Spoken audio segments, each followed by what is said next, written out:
আলাইকুম, perfect cooking tips চ্যানেলের পক্ষ থেকে স্বাগতম।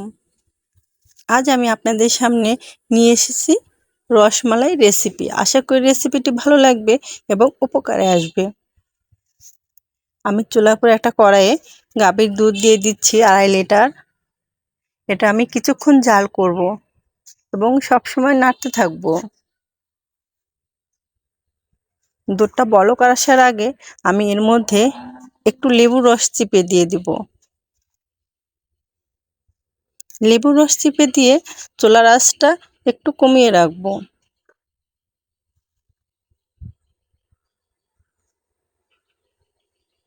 এবং এর মধ্যে দিয়ে দেব আমি 4টা এলাচ। কিছুক্ষণ আমি অফ ক্যামেরা জাল করে নিয়েছিলাম। দেখেন মনে হচ্ছে ছানাটা হয়ে গেছে। এবার আমি দেখাচ্ছি সম্পূর্ণ দুধের ছানাটা তৈরি হয়ে গেছে। এভাবে আরো কিছুক্ষণ জাল করব আমি।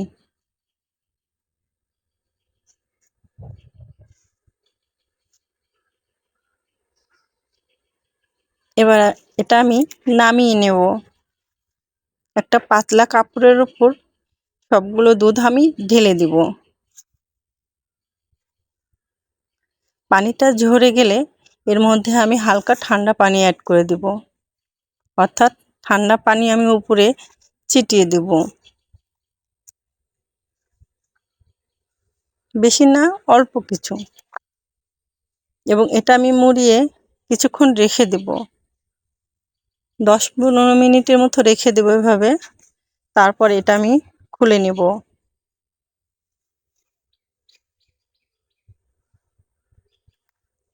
এটা খুলে নিয়ে আমি একটা সুতির কাপড়ে পেঁচিয়ে রাখবো। আপনি চাইলে তোয়ালেও পেঁচায় রাখতে পারেন। এভাবে রেখে দেব আমি 20 মিনিট।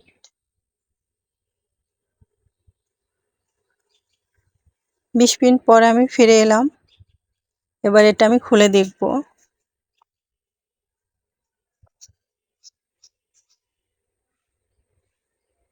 দেখেন ছানাটা কত সফট হয়ে আছে। এর মধ্যে কোনো প্রকার আলো বাতাস প্রবেশ করে না, এ কারণে এরকম হয়ে আছে। এর মধ্যে আমি দিয়ে দিব 1.5 টেবিল চামচ সয়াবিন তেল দিয়ে এটা আমি খুব সুন্দরভাবে মথে নিব। দেখে মনে হচ্ছে না কাঁচা গোল্লা? আমার তো তাই মনে হচ্ছে। দেখেন মধ্যে কত ভালো লাগছে আমার। এটা নাড়তেই অনেক ভালো লাগছে, অনেকটা সফট। এভাবে আমি 10 মিনিটের মতো মুথে নেব। ঠিক এভাবে মুথে নেবেন আপনারা যদি রেসিপিটা ফলো করতে চান। আমি যেভাবে মুছছি ঠিক এভাবে, যেন কোনো অংশে এতটুকু পরিমাণ দানা না থাকে। আমি অফ ক্যামেরা আরও মুথে নিয়েছি। আমি এভাবে একটু পরিমাণ দুধের ছানা নিয়ে এভাবে মালাইটা করে নেব। আপনারা চাইলে আকারে ছোট বড় করতে পারেন।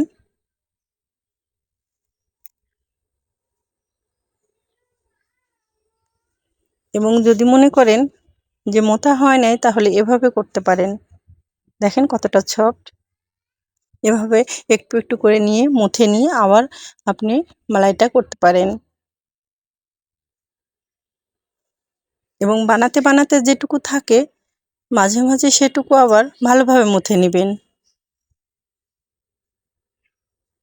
এভাবে আমি প্রতিটা মালাই বানিয়ে নিব। আমার সম্পূর্ণ মালাই বানানো হয়ে গেছে।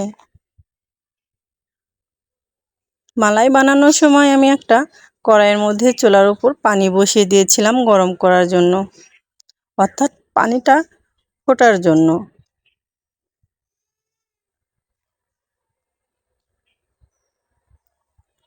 চুলার উপর পানিটা আমার ফুটে উঠেছে। এবার আমি সম্পূর্ণ মালাইগুলো এর মধ্যে ঢেলে দেব। তার আগে দিয়ে দিচ্ছি আমি 1/2 কাপ চিনি। অর্থাৎ আপনার যতটা পছন্দ ঠিক ততটা চিনি অ্যাড করে নেবেন। তারপর মালাইগুলো দিয়ে দিলাম আমি। এবং এগুলো আমি হাই ভোল্টেজের চুলার 10 মিনিটের মতো জাল করে নেব। 10 মিনিট পরে আমি ফিরে এসে দেখেন আমার মালাইগুলো কতটা ফুলে উঠেছে, এবং এটা আমি খুব সাবধানে একটু নাড়ছি। এগুলো ফুলে উঠেছে, অর্থাৎ এগুলো কিন্তু সেদ্ধ হয়নি এখনো। এভাবে আরো কিছুক্ষণ জাল করতে হবে ঢেকে রেখে। দেখেন এবার ঢাকনাটা সরিয়ে নিয়ে দেখেন মালাইগুলো সম্পূর্ণ পানির নিচে চলে গেছে, অর্থাৎ এটা সিদ্ধ হয়েছে। এটা আমি নামিয়ে একটা ঠান্ডা পানির মধ্যে ছেড়ে দিব। একটা বাটিতে ঠান্ডা পানি নিয়েছি, তার মধ্যে ছেড়ে দিচ্ছি। যদি মালাইটা বাটির তলায় থাকে তাহলে বুঝবো মালাইটা হয়ে গেছে, এবং যদি উপরে উঠে আসে তাহলে বুঝবো মালাইটা এখনো সিদ্ধ হয়নি। এখানে বাটির তলায় লেগে আছে, অর্থাৎ মালাইটা সিদ্ধ হয়েছে। এভাবে আমি রেখে দিয়েছি ঠান্ডা করার জন্য। এবার আমি চুলার উপর একটা কড়াইয়ে 2 চামচ চিনি দিয়েছি। এটার মধ্যে আমি একটু পানি অথবা একটু দুধ অর্থাৎ হাফ চামচ, অর্থাৎ না দিলেও পারেন, দিয়ে আমি এটা জাল করব। এটা জাল করার কারণ দুধের কালারটা একটু হালকা বাদামি রঙের আসার জন্য, কারণ মালাইটা অনেকটা সাদা হবে না, এটা একটা হালকা বাদামি কালার আসবে। এ কারণেই আমার এটা চিনিটা জাল করে নেওয়া, দুধের কালারের জন্য এটা জাল করে নেওয়া। আপনারা চাইলে এটা নাও করতে পারেন। ওদিকে আমি মালাইটা কিন্তু ঠান্ডা করতে দিয়েছি, এদিকে আমি দুধটা জাল করে নেব। চিনি কালারটা এরকম হয়ে আসার পরে কিন্তু দুধটা ঢেলে দিলাম। এবার আমি এটা খুব ভালোভাবে নাড়বো। এখানে নিয়েছি আমি 3 লিটার দুধ। 3 লিটার দুধ আমি 1.5 লিটারে পরিণত করব। চুলার আঁচটা একদম কমিয়ে দিয়ে, আর আপনি চাইলে একটু বাড়িয়েও দিতে পারেন, দিয়ে সবসময় নাড়তে হবে। এটা আমি অফ ক্যামেরায় অনেকটা জাল করে নিয়েছি। এবার আমি চিনি দিচ্ছি, হাফ কাপ পরিমাণ চিনি দিচ্ছি। চিনি দিয়ে এটা আমি অনেকটা নাড়বো, কারণ আপনি যদি চান আরও চিনি অ্যাড করতে পারেন। প্রতিটা ফ্যামিলিতে চিনির পরিমাণ সবাই বেশি নেয় না, অর্থাৎ সবাই মিষ্টিটা বেশি পছন্দ করে না। কেউ কেউ আছে হালকা চিনি পছন্দ করে। তো আমি যে পরিমাণ চিনি দিচ্ছি এটাতে অনেক মিষ্টির পরিমাণটা অনেকটা কম হবে, একদম হালকা চিনি হবে, মিষ্টি হবে।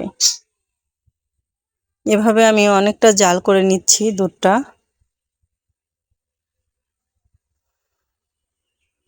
এবার আমি দিয়ে দেব মালাইগুলো। যে মালাইগুলো আমি ঠান্ডা করতে রেখেছিলাম সেগুলো আমি উঠিয়ে নিচ্ছি। এগুলো কখনোই আগে উঠিয়ে রাখবেন না। এই মালাইটা যখন সিদ্ধ হয়ে যাবে তখন ঠান্ডা করতে দিবেন।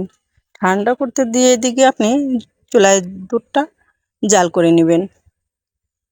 আমি সমস্ত মালাইগুলো উঠিয়ে নিয়েছি।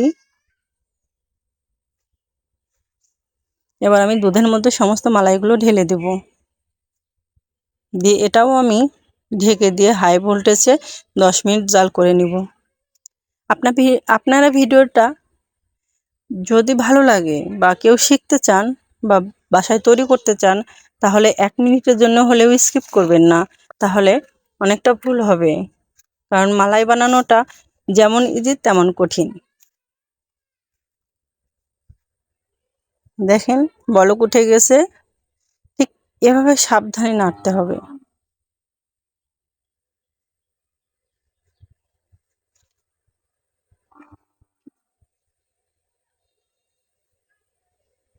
আমি চুলা আঁচটা বন্ধ করে দিয়েছি। এভাবে আমি 4-5 ঘন্টা ঠান্ডা করতে দেব, অর্থাৎ যখন ঠান্ডা হয়ে আসবে তখন আমি 48 ঘন্টার মতো নর্মাল টেম্পারেচারে ফ্রিজে রেখে দেব। মালাইটা দেখেন কতটা সুন্দর হয়েছে, দেখেই মনে হচ্ছে। 48 ঘন্টা পরে আমি এটা পরিবেশন করে দিলাম। ভিডিওটি যদি ভালো লাগে তাহলে অবশ্যই একটা লাইক, কমেন্ট, শেয়ার করে দিবেন, এবং ভালো থাকবেন, সুস্থ থাকবেন। আল্লাহ হাফেজ, বাই বাই, টাটা।